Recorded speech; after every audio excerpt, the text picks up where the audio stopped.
Well, good afternoon, everyone, and it's been a perfect summer's day in the Isle of Man, as usual. Temperatures have hit over 25 degrees Celsius, or 77 Fahrenheit in old money, the hottest day in nearly 2 years. I hope you've all been enjoying the sunshine. David and myself have been stuck in meetings all day, but I hope you've all had the chance to get the rays. Like me, you probably found yourself viewing life in terms of before and after COVID. A new BC and AC for our time. It is the most extraordinary period most of us have ever lived through, so it is bound to be a defining moment. Before COVID, our advice to stay safe and healthy on a day like today would be about wearing high-factor sunscreen and staying hydrated. Now, in the after-COVID period, that advice still applies, but has been eclipsed by the spectre of pandemic. We are in a very fortunate position, and we want to keep it that way. To do so, we must all act responsibly. I'll return to that theme after the latest daily numbers, for which I will hand over to the Minister for Health and Social Care, Minister Ashford. Thank you very much, Chief Minister.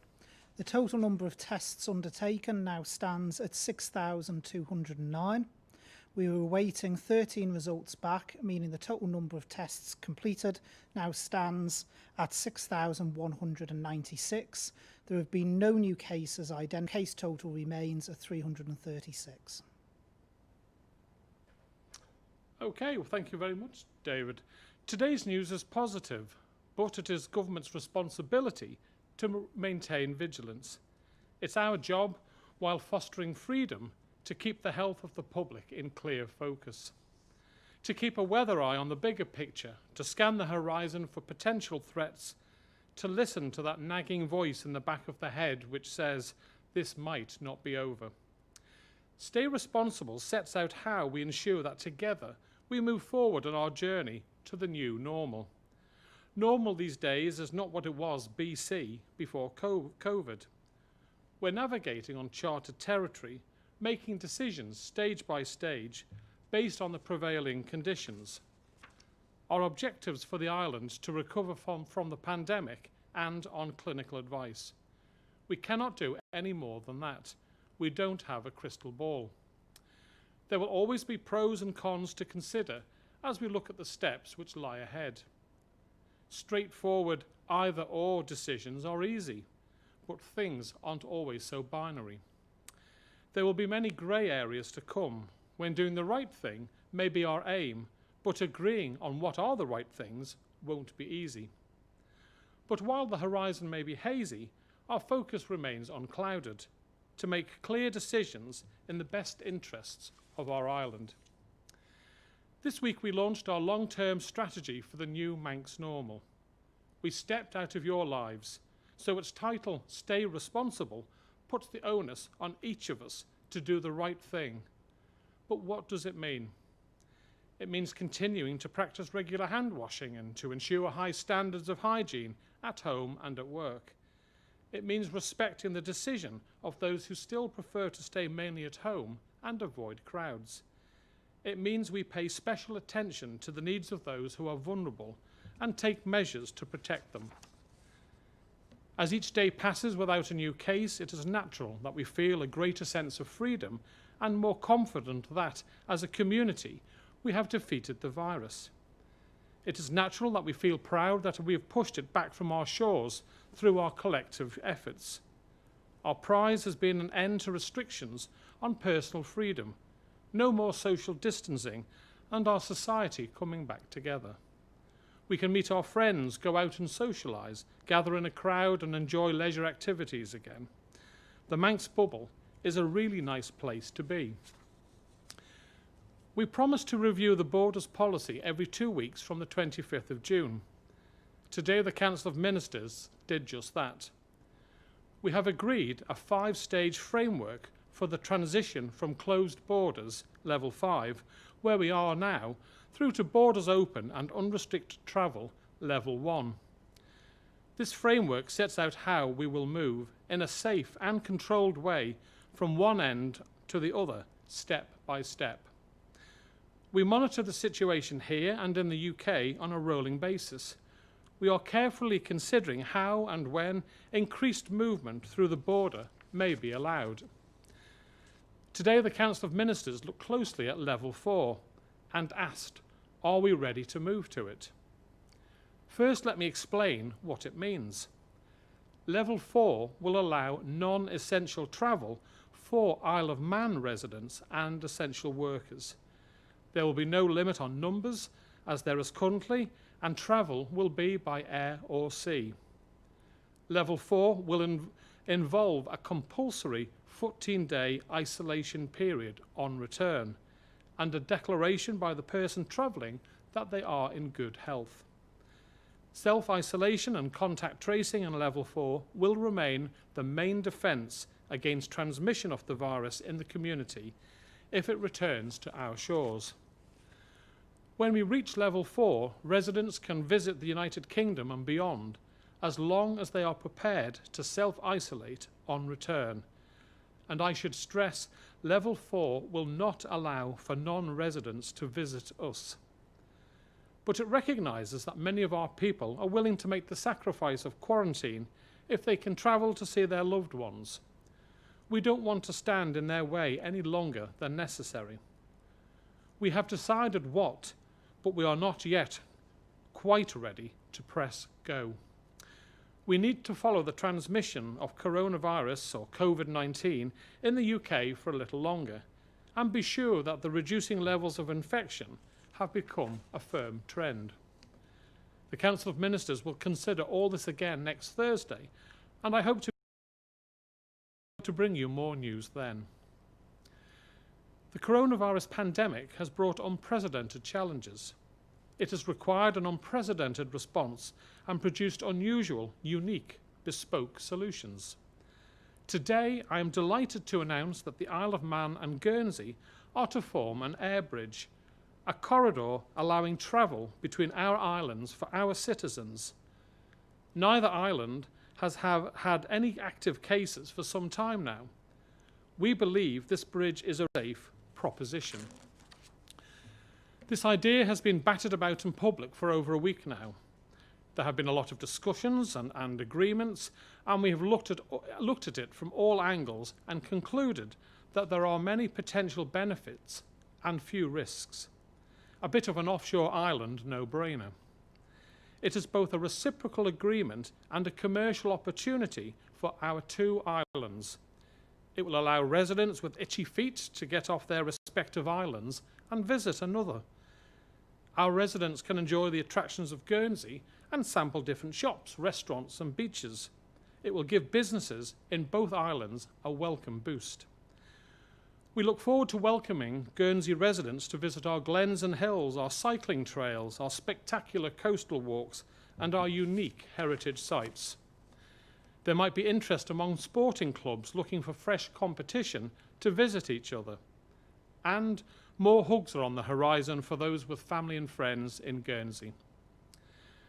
This will be a fully commercial operation operated by the Guernsey-owned airline, Orani, with 2 flights a week envisaged to start with. The plan is to start in mid-July, although the date on the first flight has yet to be finalised. Travel agencies at both ends will work together on the marketing and booking process, and I'm sure we'll explore options for accommodation packages to build around the flights. It is an exciting and, that overused word again, unprecedented opportunity. Guernsey and the Isle of Man are in a fairly exclusive club. Islands that have pursued similar policies, such as closing the borders, to arrive at the enviable position we are both in today.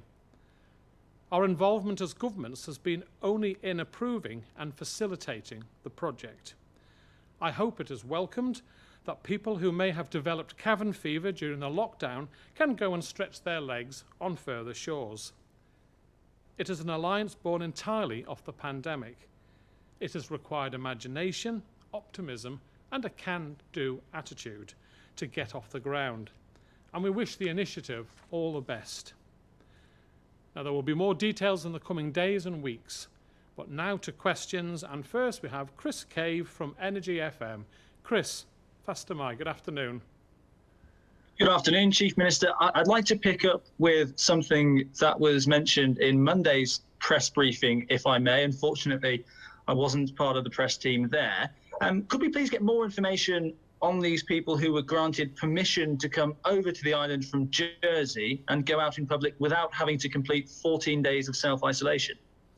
Right, well, key workers are given rights to come over to the island if they can show that they are key workers, but they still have to comply with quarantine rules. So whilst they don't have to isolate for 14 days, they still have to go to a hotel, stay there until they go to their place of work, and then come back. And they have to come up with a plan which is approved by the repatriation team to ensure that it is safe for them to visit the island, and then they leave.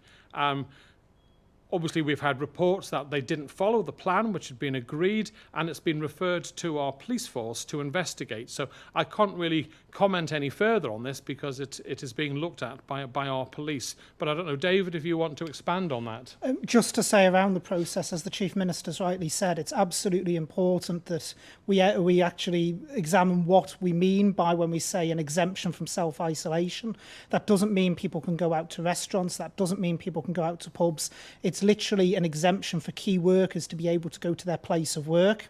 There's health measures put in place for them at their place of work, so they may not do the tasks they would normally do. It's done on a risk-assessed basis, but outside of their place of work, they do have to continue to self-isolate. So if they were coming in for the day, they would travel from the port of entry to their place of work, and then after leaving their place of work, they would go right back to the port of exit. For those staying overnight, they would actually stay in a hotel, in their hotel room. They would go direct from their room to their place of work, and then they're expected to go from their place of work directly back to their hotel room. And how many others have been allowed in with without having to self-isolate? Well, that's not without having to self-isolate isn't a proper phrase, Chris. It's giving an impression that people can just fly over or get the boat over and then freely wander around the island without having to isolate. What the health minister has just said is that they come over here and have to follow strict rules on where they can go, and they must isolate when they're no longer at work, and they must put forward a plan on how they will safely carry out the job that they've been brought over to do when they're on the island without putting people at risk. And then they go home and they go back to their hotel if they're staying overnight to quarantine there. So it's not just rack up to the Isle of Man and wander around freely. I think we need to get that over clearly. They still have to follow a set guidelines that they have agreed to do so with the government. And I think the overall number will be, it's over 100, isn't it? So 155, Chief Minister. Yeah. Your next question, okay, thank Chris. You. The reason I was asking was obviously this latest party from Jersey, they broke the rules. That was brought to your attention, but we don't know how many others may have been breaching the rules. But thank you for clarification on that. This travel link between Guernsey and ourselves, which you've announced today, how much will that be in jeopardy should there be a case either here on the Isle of Man or in Guernsey itself? And who has the final say as to if this travel link is pulled? Well, obviously, we hope that won't happen, but we have to plan for that. And obviously, we will be taking advice from our public health, and it will depend on the severity of the situation. So, for example, if someone comes back to the Isle of Man on the repatriation, and when they're under isolation, quarantine, they develop COVID-19, then obviously, if that hasn't spread anywhere, then they're not putting anyone at risk, and therefore that shouldn't impact on the travel between the two islands. But obviously, if it's a more serious outbreak in one or the other jurisdiction, then our public health medics will advise the Council of Ministers on what needs to be done. So as everything that we've been doing with COVID-19, it's a learning curve. We're trying to make the right decisions for our people, trying to give the people a bit of a break, a bit of a holiday, where they don't need to quarantine. They can go away to Guernsey without having to quarantine, and the people from Guernsey can come over here because Guernsey have had slightly longer than ourselves with no cases. So we feel it's safe to go there, but we will review it at all the time. We're trying to get it right for the people of our island. And who knows if Guernsey, if that air corridor works, and then who knows, say in a month's time or so, the island, for example, has seen no cases, then it's something, once we've gone through the experience of working with Guernsey for these corridors, then we can maybe expand it to another jurisdiction. Thank you. Thanks very much, Chris. And now I move on to Simon Richardson from Business 365. Good afternoon, Simon. Faster Mai. Good afternoon, Chief Minister. And firstly, my apologies for the line, which I believe the delay is worse than usual today. In respect of the borders, you've outlined 5 steps. Given that the UK, it seems, may always have the virus, do you think we'll ever reach level 1? And if the UK improves dramatically, on the other hand, is it possible for you to jump more than 1 level at a time? Well, I suppose I never say never. We did jump from 2 metres when we had the social distancing, 2 metres to 0, because the data backed that up. And we were going to expect our businesses to set up that were opening for 1 metre. So you can never say never. We've got a clear guidance now on the 5 levels. And who knows, the UK is going in the right way. Its number of infection cases is coming down, but we have to be assured that it is a downward trend. And I sincerely hope that we can get to the day when we can fully open our borders with the rest of the world. Now, in the interim period, we've got these different levels to help business, to help our people go and see their loved ones and go on trips if that's what they want to do. But our biggest defence for the time being is the 14 days quarantine, self-isolation when you come home. And if people respect that, then we will be okay. We may see cases recorded on the Isle of Man, with people sadly catching the COVID-19 when they're away. But if everyone respects, and that's why we're in this stay responsible mode, if everyone is responsible, respects the 14-day quarantine, then we will be okay. But we can't be complacent. We're looking at this all the time. We are trying to give people freedom. And I know if I had a child or grandchild in the UK, I would be desperate to visit them, especially if they were new and I hadn't seen them before. So I understand people wanting that, but we need to ensure that it's safe for the population to allow this. So as I say, stage 4, I don't think we'll be too far away, but we're not quite ready yet to push that button. Your next question, Simon. Thank you. My second question, it concerns a steam packet company. The company has been maintaining a crucial lifeline for freight, etc., but obviously passenger figures will be massively down. Now, add to that the loss of the TT and, of course, the Manx Grand Prix. Is it envisaged that government will need to provide financial support for the company? And secondly, is it likely that the COVID crisis may impact in the short or medium term on the company's planned investment in new vessels? Well, I know this is something that's being discussed by the directors of the Isle of Man Steam Packet Company at this moment in time, Simon. I think it's always been government's aim to let the steam packet run itself. There's a management board in there. They will make these decisions. Yes, I'm sure they've lost probably a significant amount of money as a result of the restrictions on the movement of people, and hopefully when we move to stage 4 we will see an increase in the number of foot passengers. The fact that we have opened all our businesses on the island means, and our construction industry is getting back to normal now, that will see increased freight coming onto the island. And I sincerely hope that in the not too distant future we can open up for our residents to go backwards and forwards to the island. So yes, they will have made a loss. Yes, I'm sure they will think long and hard about their investment into new ships, etc. But if there's one thing I've learned in business is sometimes when things are in the situation where we are, where businesses are flat, and you're wanting to buy something or build something, you can sometimes get a very good deal from ordering I'm not saying in times of recession, but now when the world is struggling with a potential global depression, now might be the time to place an order for something, because you might get a really good deal. So that's for them to decide. I've always said that the Isle of Man government bought the company to secure our strategic links. It is not for politicians, and I keep on stressing that, it is not for politicians to step in and run the business. We've put professional people in place to do that, and we must respect their judgment. Thank you, Simon. I think that was your two questions, was it? So we'll now move on to Josh Stokes from ITV. Good afternoon, Josh. Good afternoon, Chief Minister. With the arrival of people from Guernsey, can you confirm if arrivals will or will not be tested at the border in some way? And can you offer some detail on how these people will be contact traced if needed? Right. Well, with the arrival of the borders, I don't envisage any testing of these people at this moment in time, for the simple reason that I've said time and time again, that if I go away to the UK, come back and I'm tested, and I've spent quarter of an hour on a tube with someone with COVID-19 and I've got it, I won't be showing any symptoms potentially for the first 10 days. So if you come over for a week's holiday or a fortnight's holiday, it's only going to be when you're about to go back to Guernsey or from the Isle of Man, because it's just as big a chance of us doing it to them, that you would be displaying any signs. So yes, obviously where they stay, etc., will be fully recorded, and where, who they are, etc., so that we can contact them and then contact the facility they were with and who was on the plane with them going backwards and forwards.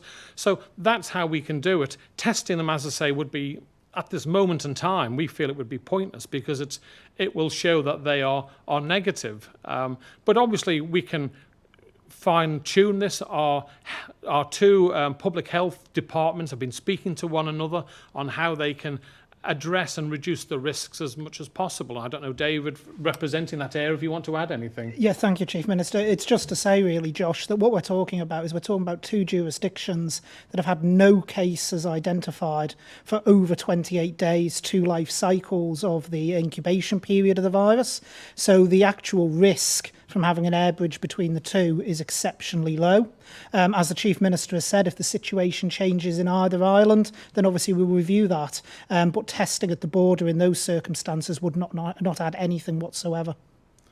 Yeah, I mean, we're fortunate that a fellow Crown dependency is in the same position as ourselves, and we can offer this experience to the people of the Isle of Man, and vice versa. And if it helps a little bit of our tourism, and it enables some of our football clubs, rugby, etc., to go away, or they come over to the Isle of Man to have a game, then that's going to be good at increasing good links with the good people of Guernsey. And obviously Sark, I think there are 4 islands in Guernsey. Sark is one, and I'm not going to try and remember the other 2, but yeah, there's some good opportunities here, and as safe as we could possibly be. Okay, thank you. And my second question, in regards to stage 4 of borders reopening, can you just explain what the difference is between non-residents visiting the island and self-isolating for 14 days and residents returning to the island and self-isolating for 14 days? Why was it felt that a distinction needed to be made between those two? Well, obviously people leaving the island are going away without COVID-19. They're then going across maybe to see family and loved ones. When they come back, they have a facility to self-isolate when they come back to the Isle of Man, their home. And then obviously we can do spot checks, phone calls, etc., to see that they're complying with that.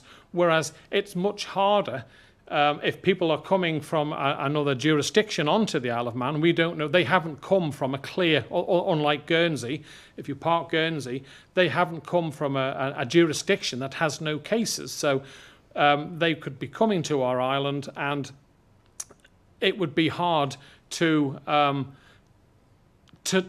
I suppose it's a bigger risk, and the stages are all about risk, Josh.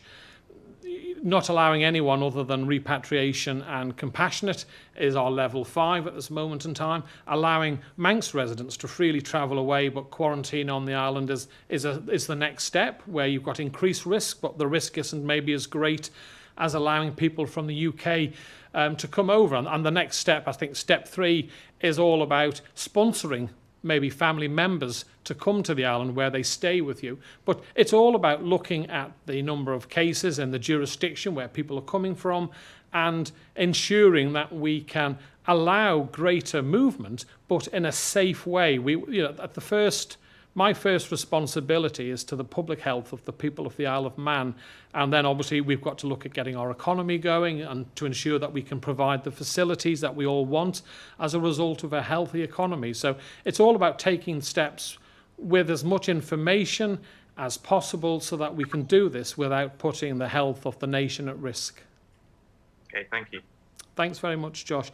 And last but not least, Tim Glover from Manx Radio. No, it's not Tim. It's Alex Wharton. Sorry, my documentation here is out of date. Right. But yes, you look a little bit different from Tim. I was just wanted to ask about testing, so maybe one for the Health Minister. Yeah. But currently we have an island testing centre with a capacity of 200 a day, which is of course running massively under capacity, around 20 to 30 tests seemingly waiting each day. Would you consider widening the current test for key workers and teachers and those sort of people to perhaps businesses that are now open and publicly facing, and likewise with antibody testing? In terms of the PCR testing first, so the antigen testing, which is the swab test, we are looking at ways of expanding that out. But at the moment, how useful that would be when we have low to zero community transmission anyway, because we're not identifying any cases and we're past the 28 days, is open for debate. That's one of the reasons why it has dropped off. Just to clarify, though, the number of tests being undertaken, because it's taken in the hospital as well, is around about 76 tests a day we're averaging at the moment. So we're just under half capacity. So we potentially could look at opening it up, and it is something we have discussed. But equally, as we've found with key workers, people are turning up to have it once, but then don't want to go back and have it again because it is a very intrusive test, as I'm sure the Chief Minister can attest to personally. So what you tend to find is once people have had it once, they don't want to have that regular form of testing in place. And like I say, again, PCR testing and antigen testing is great when you're in the middle of an outbreak to try and control it. But when you've actually got suppressed community transmission, it doesn't really add anything. And also there's obviously resource involved from DHSC to undertake this testing at the same time as we're trying to redeploy people back so we can get our health service up and running. So it's a balancing act there. In terms of the antibody testing, the answer to that is no. The only useful thing for an antibody test is as a population study. It's not useful in relation to people just individually wanting to know if they've had it. In fact, there's a letter to the British Medical Journal signed by 14 academics criticising today the UK's position on antibody testing and the way that people can just request it, because antibody testing does not mean you have immunity to COVID-19. That does not infer immunity, so it doesn't give that person that sort of satisfaction. So the only use for antibody testing is population study, and that's what we're undertaking with our randomised samples. Okay, thank you. Okay. My second question is on repatriation, just on how many people to date have been repatriated and how many are currently waiting to return to the island. I don't know how many are currently waiting. There are people booked in because some of them don't want to come back yet. It doesn't suit their personal circumstances. So I think we're about 1,500 people have been repatriated. But I think that includes, if memory serves me correct, the patient transfer as well. So it's a fairly significant number. And so far, so good. We've only had 2 cases of COVID-19 from our repatriation service, and because we have asked everyone to isolate, that hasn't gone on to infect anybody else and spread it around the island. So it's worked well, and with all the data we've got, we do feel that in the near future we will be able to move to level 4. But we just need a little bit more looking at data elsewhere to ensure that it's safe to do. Okay, thank you. Okay, well, thank you all very much for your questions. I look forward to seeing and reading and hearing how today's news goes down. I know there will be different views amongst the Great Manx public. Some will welcome it with open arms, others may feel it is not for them. We have asked everyone to stay responsible, to do the right thing for yourself and your family. Remember that we all have different circumstances, live our lives in our own way, and have our own valid views on what is right. Please respect one another and don't forget the sun cream. Thank you everyone. Have a good afternoon. Bye-bye.